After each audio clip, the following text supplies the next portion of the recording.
So for those who couldn't make it. All right.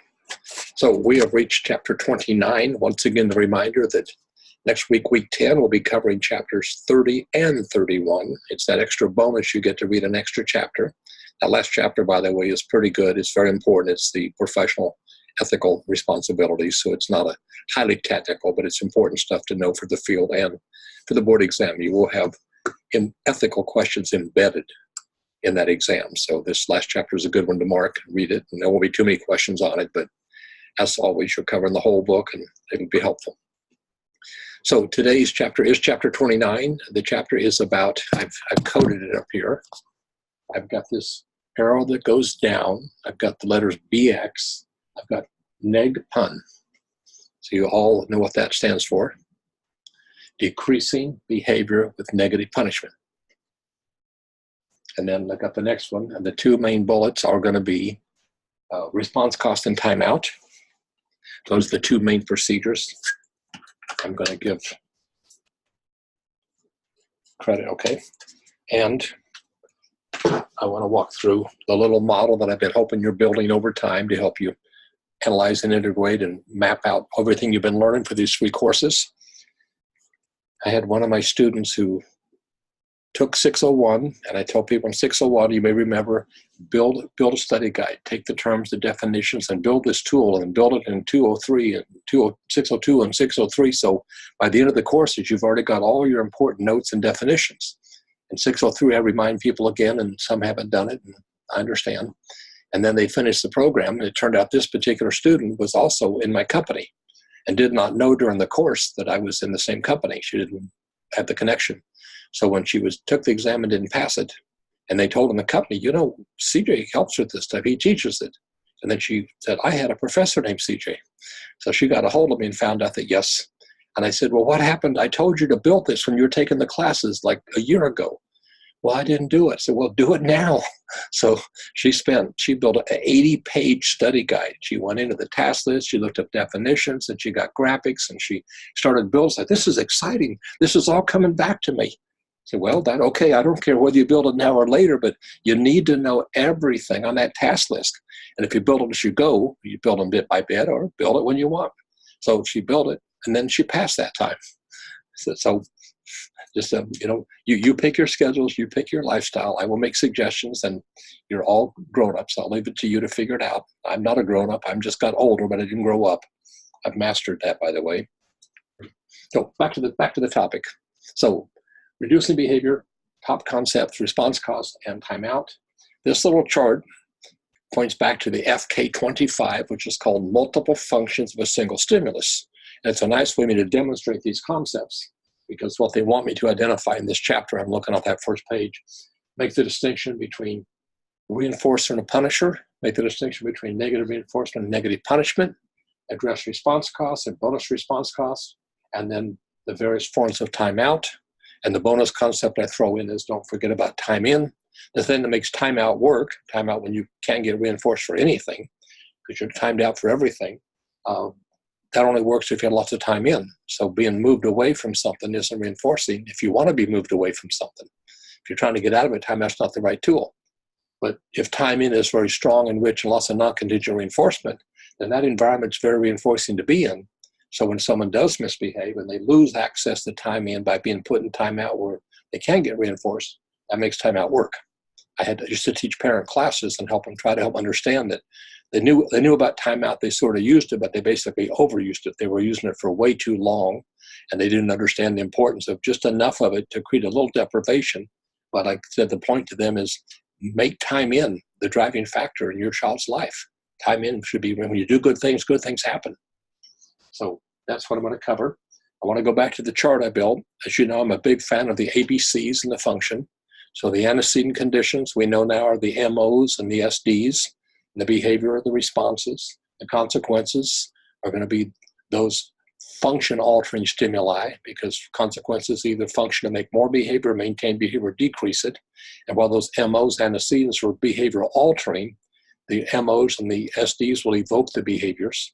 And then we do the behaviors, and the consequences maintain, reinforce, or punish. So we've got behavior-altering, the behavior itself, and function-altering. Just those are the big concepts. And with the three functions of a single stimulus, is that a stimulus can function as an SD, signal likely reinforcement, can function as an S delta, the signal's reinforcement is not going to happen, not available, or signal the likelihood of punishment. It depends on the situation, the context, what's going on. One example I use is that if you're thirsty and you like a glass of cold milk, you're motivated by the MO because you're thirsty, or you're not drinking because you're thirsty, you're drinking because you're fluid deprived, but the real reason we're being thirsty is because of the missing fluids. The same thing, we're hungry. We say we eat because we're hungry, but we really need to say, no, why are you hungry? And then we go back and realize, because I'm food deprived. There's my motivation. That's what creates the hunger. So if I want something to drink, a nice cold milk, I've learned to go to the refrigerator and I drink that cold milk and I get reinforced. So I'm going to do the refrigerator next time. If I go to the refrigerator and I'm not hungry and I'm thirsty, then I'm just not going to respond to the refrigerator or the milk. So at that moment, it's an SD because I'm not thirsty. That's one of my MOs. That's one of those conditional discriminations. Then the idea with the SP is this signals the likelihood of punishment for certain behavior. So if I look at that milk carton and I see that the expiration date was a week and a half ago, I just signal that drinking that milk will probably make me sick and have punishing consequences. So the idea is you're looking at SDs and antecedents. The same stimulus can have reinforcement, can signal reinforcement, it can signal extinction, no reinforcement, and can signal likelihood of punishment. And that's just based on the context. So depending on deprivation, if you're deprived, you're more likely to evoke the behavior of getting it. Once you eat it, it's going to abate the behavior. And if your signal is likely punishment, you're likely not to do that again. But it signals likely punishment, like seeing the police car. If you need help with a flat tire, that signals if I flag the cop, he'll help me. If you're not speeding, don't have a flat tire, you're not going to respond to the police when he's an S delta. If you're speeding, looking in the rearview mirror, it signals likelihood of punishment, getting a ticket. So just keeping that in mind, and to explain negative punishment in contrast with negative reinforcement, I wanted to put this chart in. So the idea we're going to talk about response cost. So these are ways that when we talk about punishment as any procedure, anything you do that reduces behavior, it's not totally accurate, because punishment, like reinforcement, is you respond and the behavior changes the environment. If something gets added and you do more behavior, it was positive reinforcement. So I put SDR plus, response consequence plus something's added, the green arrow goes up, it reinforces the behavior. With SDR minus, I made the minus red for to be aversive, and that signals something I don't want to happen, like the traffic light turned red. I don't want a ticket or an accident, so I engage in pedal pressing behavior to stop the car, and I get negatively reinforced by avoiding something unpleasant. Now, if it's raining and I'm out getting wet and I don't want to get wet, I can't avoid the rain, but I can put my umbrella up and I can stop the rain. So there's the signal that I'm getting wet.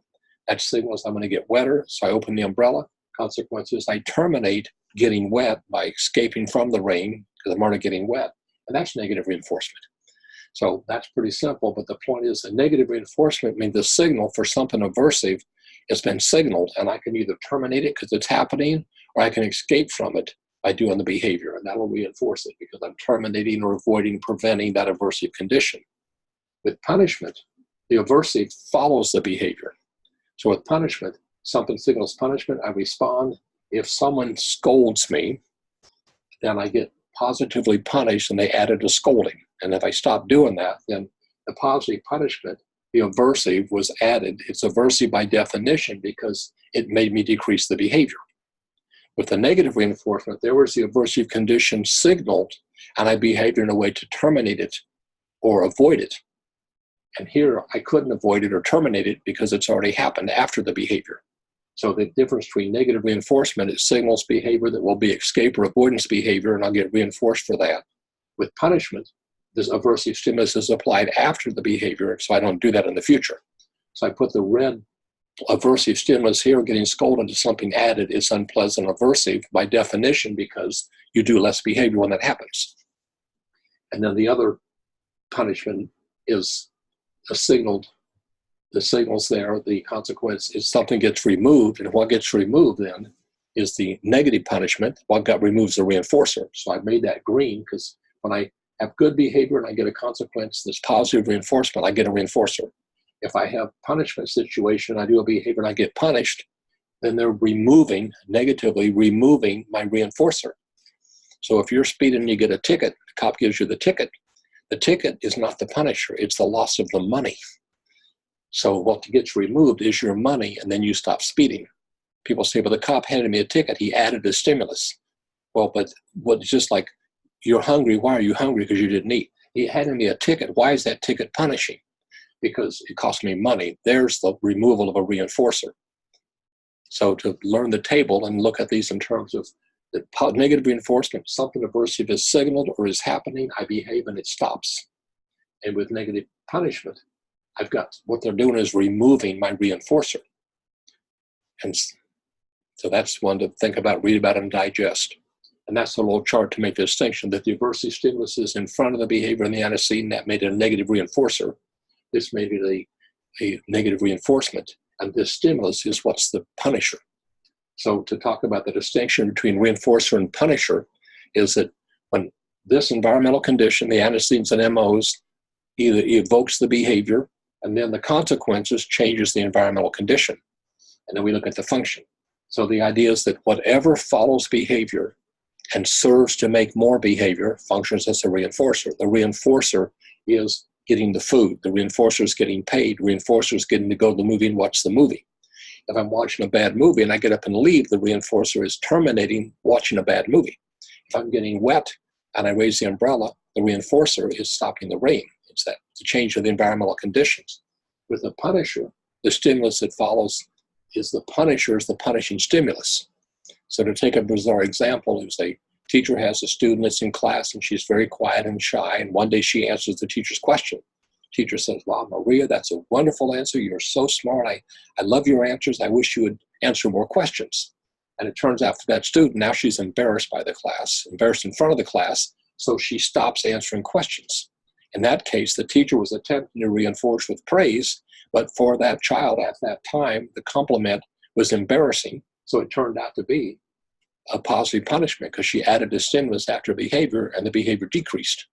So what would we think is reinforcing? Trying to praise somebody, and for most people it is, we say, how did that function to affect future behavior?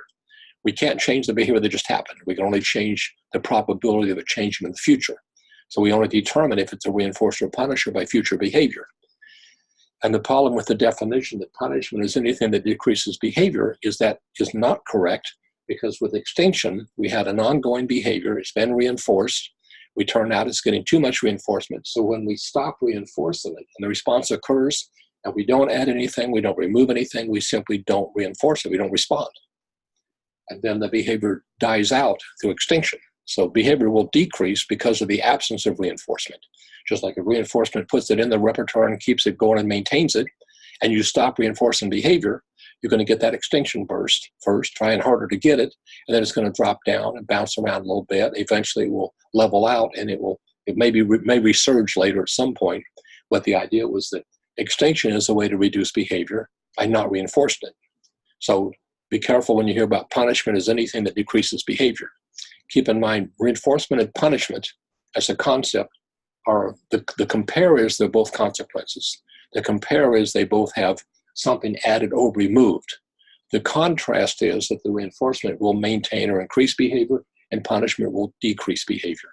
So as you're working on your concepts for the rest of the course and you're studying your task list and your study guides, as you look at the concepts, be looking to see what is it, what are the elements that have to be in there for reinforcement. It has to follow, has to be a consequence, has to be contingent on the behavior, and it has to maintain or increase behavior.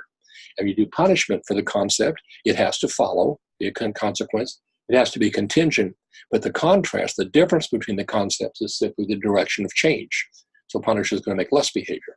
All the terms you're learning, all the task list items, you want to learn what it is, what the main elements are, and then distinguish those from what it's not. So that's the concept formation we had with what it is and what it isn't. That's how you look at your test questions, analyze a question to see, what is this term? What does it mean? How does it work? Is it an antecedent? Does it evoke behavior? Is it a behavior I'm measuring? Is it a consequence? Was something added or removed? If it was added and I got more, positive reinforcement. If it was added and I got less, positive punishment. The direction of change is what's different. So this is part of prepping this. I've been doing exam prep for the last 8 weeks. And these are the questions that come up a lot from my students, from my people at work who've had a variety of different programs. It's only randomly that I find out one of my people at work actually was in this program that you're in. Sometimes I don't find out till the whole program is over that one of you, I don't know if any of you are with my company. If so, you may or may not have heard the name CJ before. Many folks in the company never heard of a CJ because they're taking the courses. Then they find out at exam prep that, oh, I recognize this guy. Of course, I change my appearance all the time with the hair and the beard, so I can keep them confused. Okay, I think I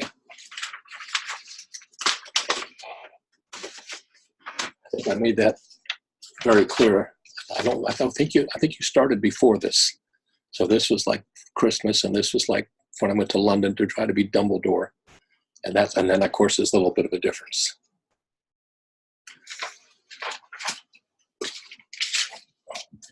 That's okay.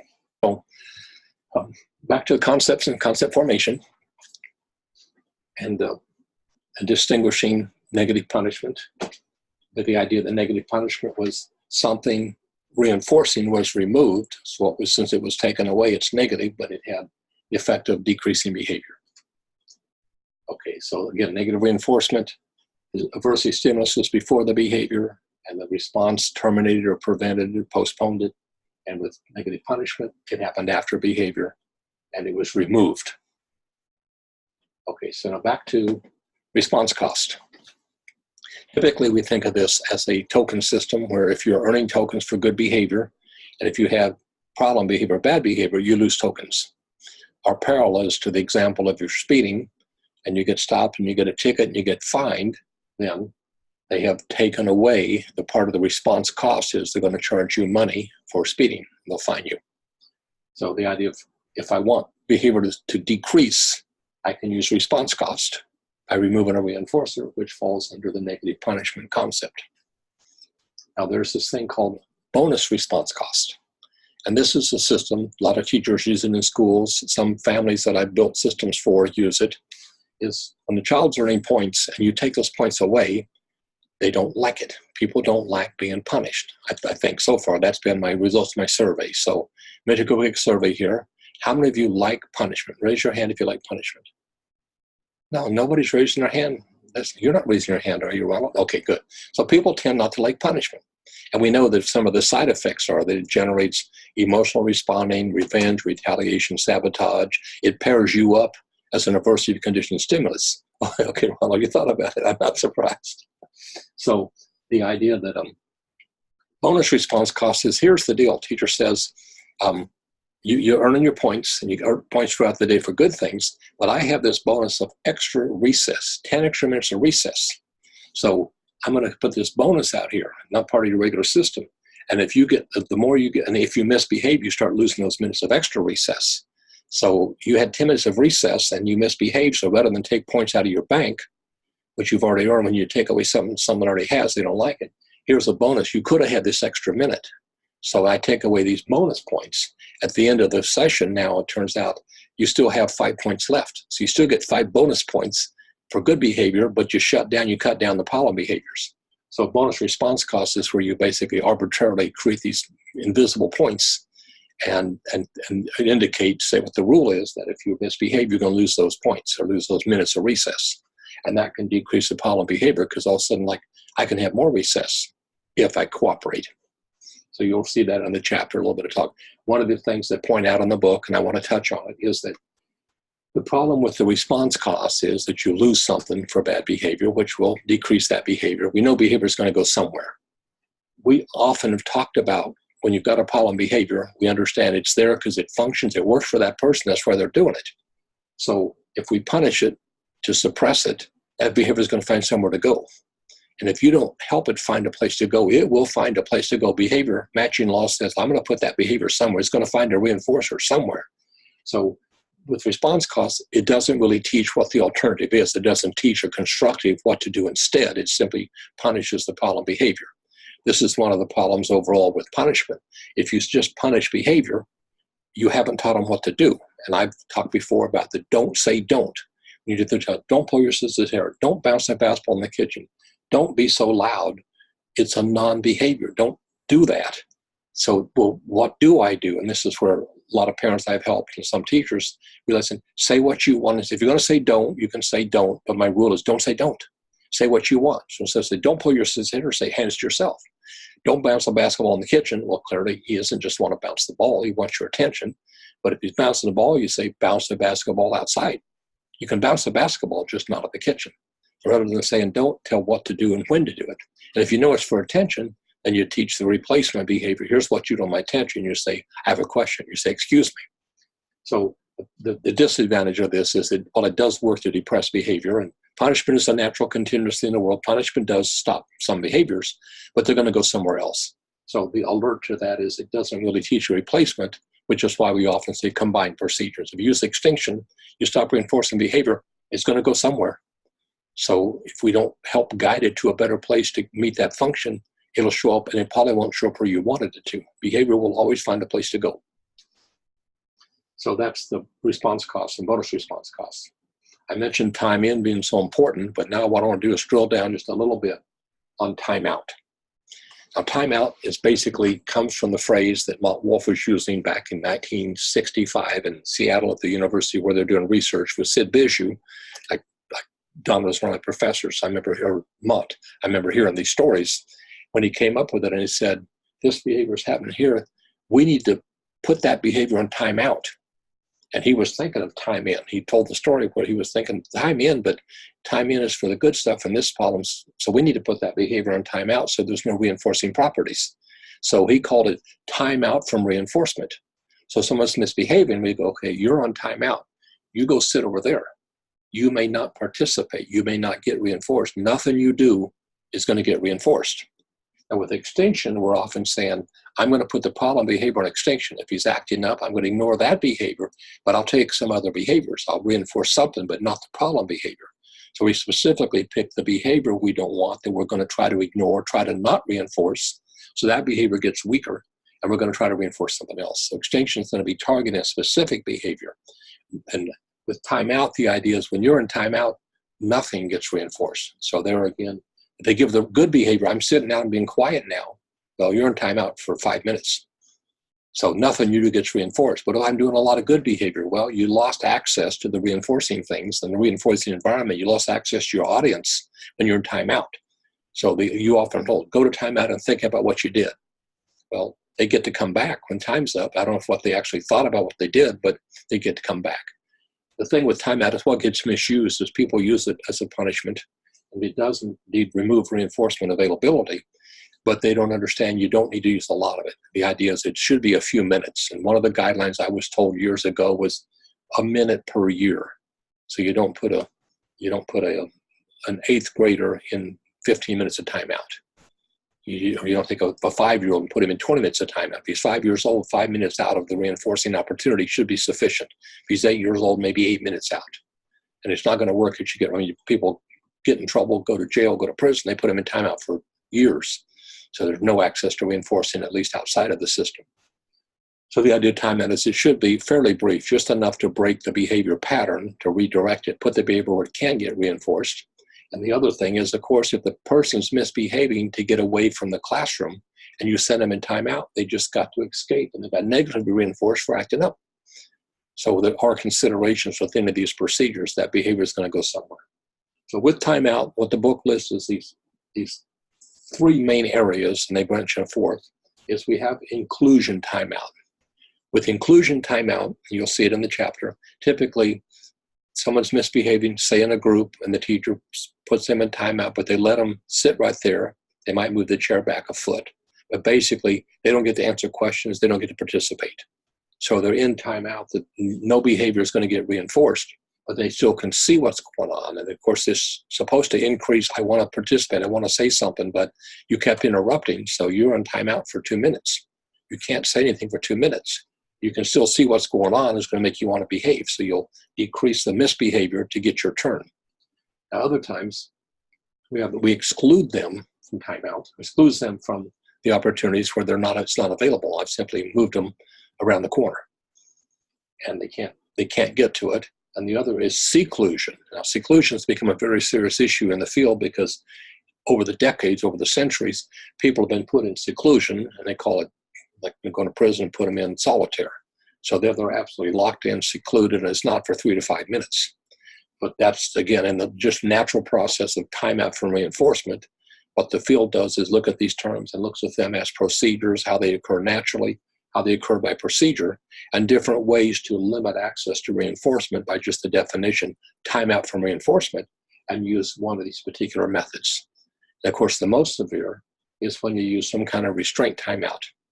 And I've been in situations where a child misbehaved and they literally was acting up, he was hurting people, he was trying to start a fight or destroying property.